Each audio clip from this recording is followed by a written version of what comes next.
Growers have been doing a number of things to adapt and mitigate against the effects of drought and extreme heat events. They've been putting up a completely netted orchard. They've been improving their irrigation management, trying to cut back on the amount of irrigation they apply. In some cases, growers have actually installed overhead irrigation to try and cool the fruit. Some growers have been using mulch on the soil surface to stop surface evaporation, and then some growers have even been using a kaolinite spray to help reduce sunburn on the fruit as well.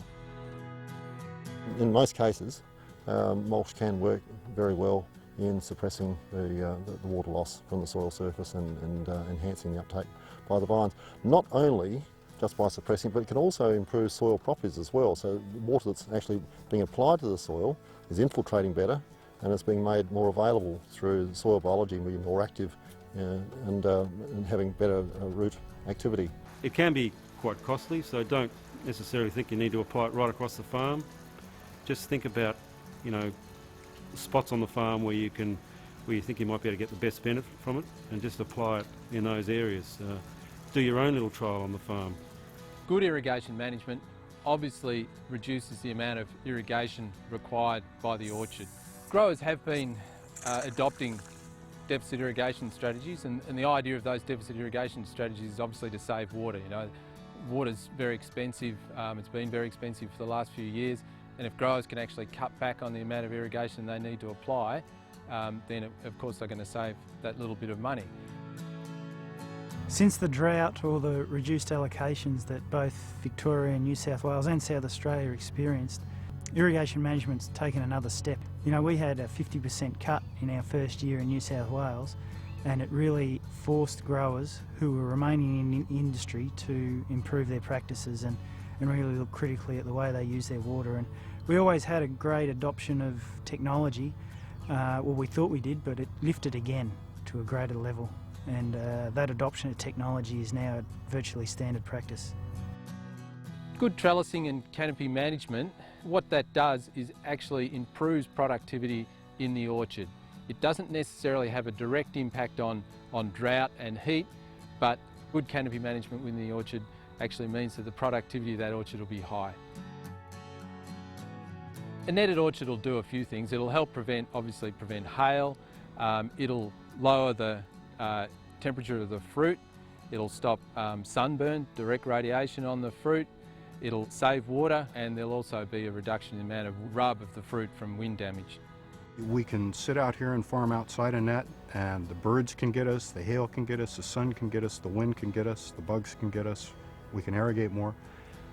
By putting net up, you can take some control over the destiny of your factory. It's terribly expensive to put up. Why would you do it? Because you consistently want to grow fruit every year. It's got to go over things that are high return. It's got to go over things that are high yield. Those are the parts of my orchard that make my orchard continue to operate. So if it's a low yield, poor return variety, I'm not going to put net over it.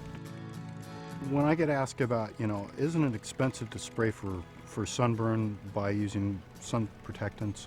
I'm not so concerned about the cost of that particular material. The real cost in the orchard is all the labor that's gone into that crop to that point. If I can prevent a % of sun damage through any particular heat event, a % of 400,000 apples is 4,000 apples. That's all I got to save, and I've probably paid for the use of the protectant. So it's about income maximizing, not cost reduction. There's no silver bullet. Just because I put a net up doesn't stop sunburn. Just because I put kaolin clay or calcium carbonate or carnauba wax on doesn't eliminate sunburn. The things work in layers.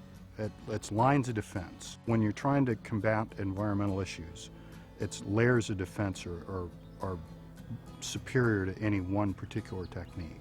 Some of these research areas that we're investigating can be trialled by growers, and they're things like the effects of water deficits during the season on phytonutrient concentration in the fruit. That's quite an easy area of work that a grower could actually implement on a small section of a row, for example, cutting back on the irrigation and looking at the response of those trees. Other things like netting, it's much more difficult for a grower to trial that. It's probably better if he actually makes a decision based on the benefits, the economic benefits of building a structure.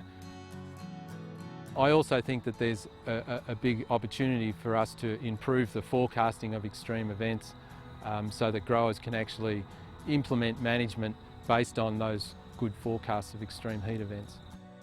If you want to know more about this program, contact your Industry Grower Association or the DPI Customer Service Line 136 186.